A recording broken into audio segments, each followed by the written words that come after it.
Each week, we welcome to the NfG stage one of our highly talented members or special guests with something designed to help you and your business. Our next guest has many strings to his bow, all neatly working together to give the strength of a bow and the precision of an arrow.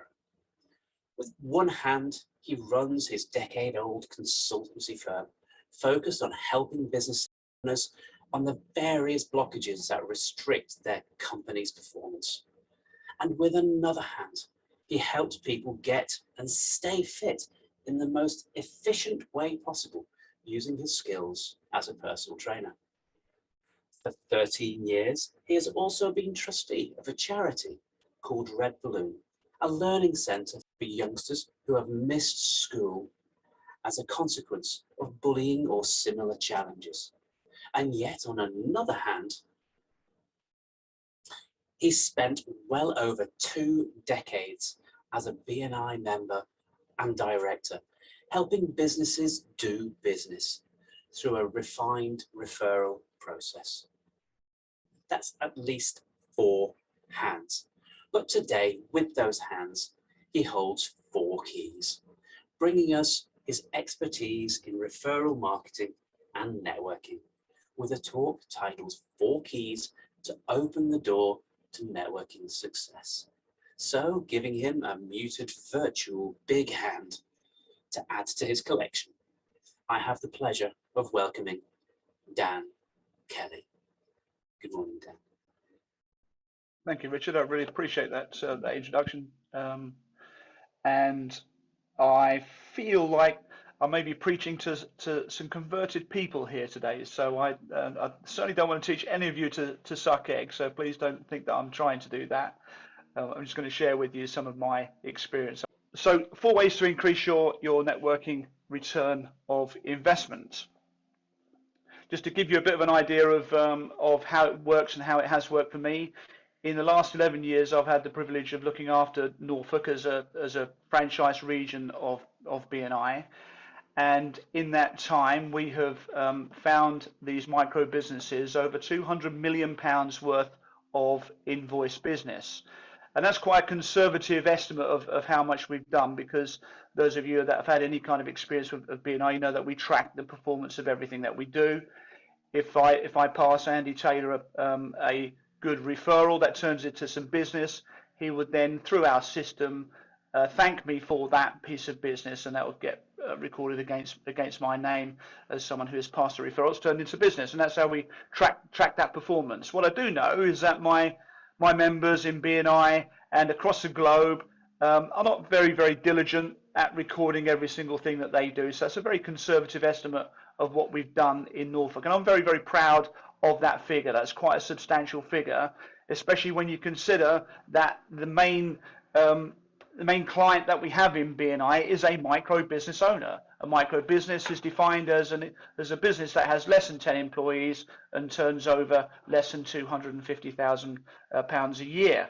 Now, we do have a handful of companies that go beyond that, but in the main, that's the demographic that we work with, and we do it in a very structured networking form. In addition to that, as Richard alluded, I took on a franchise of Fit20 4 years ago. We started trading 3 years ago. Obviously, it's been a tough time with COVID and what have you, so we haven't had really that much chance to really grow with this business. But we're back open again now. Back in May, whenever it was, and we're doing the best numbers we've ever done. We're doing really well, and I actively use BNI and referral marketing to gain new business and gain new clients. And I just checked the figures at the weekend just for this, in preparation for this, and I can see over a quarter of our clients have come as a result of my referral marketing, my networking that I do. So I share that with you because I want you to understand that I'm qualified to share with you my experience of referral marketing. This presentation is entitled 4 Keys to Increase Your Networking Return of Investment, and let's see how we get on. The first one that I want to share with you is for you to have the ambition. I mentioned earlier on that you need to spend 10% of your time marketing your business. And it's up to you how you do that. And there are many forms of marketing. I'm not going to sit here and say to you that BNI or referral marketing is the only way, it's the very best way. Far from it. I wouldn't insult you by saying something like that. But if you do choose to do networking, then you do need to understand that networking on its own is not going to get you business. It's deeper than that. You have to understand that in reality, it's referral marketing. You've got to build up those networks so that they give you something back, and that's what you need to be doing. And in order to do that, you need to recognize that you need to become a gatekeeper. This is a gatekeeper at the Sri Vai I can't say that, in Thailand, and clearly the gods needed a gatekeeper. The definition of a gatekeeper is someone who has the power to decide who gets particular resources and opportunities and who does not. In other words, people come to you because they know that you are so very well connected, and that when you pass something on, you're doing it in the right way, in the right manner, and for the right reasons. So becoming a gatekeeper is your very first key to understanding how to make networking work for you and grow your business. I want to give you a couple of examples of how I have become a gatekeeper over the last few years. So the first one there was a direct message to me asking me if I could help this particular person's father who had just come into some money, etc., etc. You can read what happened there. So someone has come to me directly, knowing that I am a gatekeeper. I'm known now as Mr. Networking in Norfolk and all those kind of labels. And that's because I've been around the block. I've done it for 21 years now. So that's what happens to me. Someone's got in touch with me directly. Another way of becoming a gatekeeper. I saw this question on a group in Facebook. Now you see these questions when people ask for recommendations. What happens? What happens when someone asks for this recommendation? Doesn't the timeline then get flooded with, oh, I use this person, that person, people insisting on, oh, you want to use my man, etc., etc., etc. So it gets flooded. What I did is, because I knew the person who asked the question, I went sideways into their direct messages. And because of my relationship with that person, it then resulted in them using my accountant. And that one thing there has turned into a £20,000 a year contract for my own personal accountant, who's also obviously in my BNI network as well. The other thing there turned into some investment for a startup business. The dad there became a director in the business. The new business became a BNI member, and also the person who sent me that message got themselves a new job as a result of that as well. Two examples of how becoming a gatekeeper works with networking. The second key, I want you to write this down: KLT plus M. This is the second key, and we'll go on I'll go on to explain what I mean by that. Some of you will know most of what I'm talking about there, but there's another aspect that I need to add to it.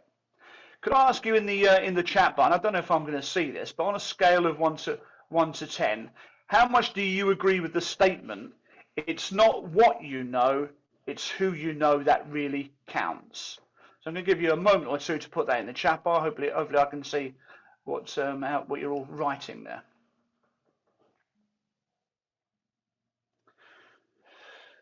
Right, lovely. So pretty much you are all agreeing with that very, very positive statement. It's not what you know, it's who you know. And I'd like to share with you that you are all wrong. The reality is, it's what you know about who you know that counts. It's what you know about who you know that counts. You may have hundreds, if not thousands, of contacts in your contact book. I know someone who regularly boasts how many contacts that they've got in their contact book. That does not lead to business. Like business turnover, I don't know, Peter will agree with me here, quantity is vanity, but quality absolutely, or profit in Peter's case, quality is sanity. It's the quality of your contacts and the quality, more importantly, of the relationships that you have with your contacts that is key. So can I ask you just to shout out, if you unmute yourself, if you can tell me what KLT means? What does K mean? Who's going to know what I'm talking about there? Who hasn't got a Scooby? No. Like trust. Well done. Yeah, there you go. No, like and trust is key. We learn this when you know, whatever organisation you're part of, you come to know that we've got to come to know each other, like each other, and trust each other in order for us to potentially do business with each other. And I can see from this outstanding little group that you've got here that you are doing that. And that makes me happy, because I know that this thing that we call networking and relationship building works. Those 3 words have to be fulfilled before any business transaction ever takes place. It's the truth. Whether that business transaction is a face-to-face transaction or whether it's an online transaction, those 3 words have to be fulfilled before business takes place. And it's no different in the networking world. We have to get to know each other. Now, I may know Andy and have played golf with him. I may like him, which I do. I love him. I do trust him. I absolutely do trust him. But why am I not passing business to Andy, and why is Andy not passing business to me? That is the key, and it's an eternal question that we have in the networking circles, in BNI circles. Why is that not generating business? And the reality is because we're not at that point of motivation with each other. We're not motivated for one reason or another to keep reciprocally passing business to each other. That's where you've got to get to. It's okay having hundreds, thousands of contacts, but pointless if it's not generating business for each other and on a reciprocal basis. So that's key too, is getting to that point of know, like, trust with your trusted contacts, but more importantly, getting you and them to that point of motivation where you're reciprocally referring each other. The next key will help you to get to that point. I would like you to start having, if you're seriously committed to networking and referral marketing, I would like you to start having giving meetings. Stop having one-to-ones and start having business meetings. So the reason I put that there is because some people think they meet their mate down the pub, or they go on the golf course with them, or they do this really lovely thing, go and have a cup of coffee at Starbucks, but it's a bit too social. You've got to be quite serious with your one-to-ones and start calling them business meetings. And look at them from that perspective. Change your mindset around it. Of course, it's wonderful to have a beer and a game of golf with someone, and it's great to meet up with each other, and that's an important aspect of getting to know each other. But we're in business, and if we're not marketing our business, we don't have a business to run anymore. So we have to be quite serious about running these meetings. And what I want you to do is start thinking about having giving meetings in the spirit of, how can I help you? 5 fabulous words when it comes to referral marketing, when it comes to networking. How can I help you? How can I help you? What's lovely about this particular group, and like attracts like, I always believe that, is that you're here to help. And so those 5 words, that they're probably very, very natural to all of you anyway, but formalize it. And I'm going to give you a bit of a structure here. I don't want to teach you to suck eggs, but I want to give you a bit of a structure here. I've called a giving meeting structure. Make the appointment and then confirm it by email with each other, or you confirm it. You take the lead. At the same time, send them your biography, your CV, your profile, not a brochure to try and sell them anything. Just make them aware of who you are. And what's really important in that is put some quirky stuff in there about what it is that you do, what your passions are, why you do what you do, those kind of things. Because the key is you want them to get to the point where they like you. Because the more people are like each other, the more they like each other. And know, like, and trust is part of the process. So what can you put in your biography that potentially will get that commonality of interest with each other and make them sit up and take notice of you?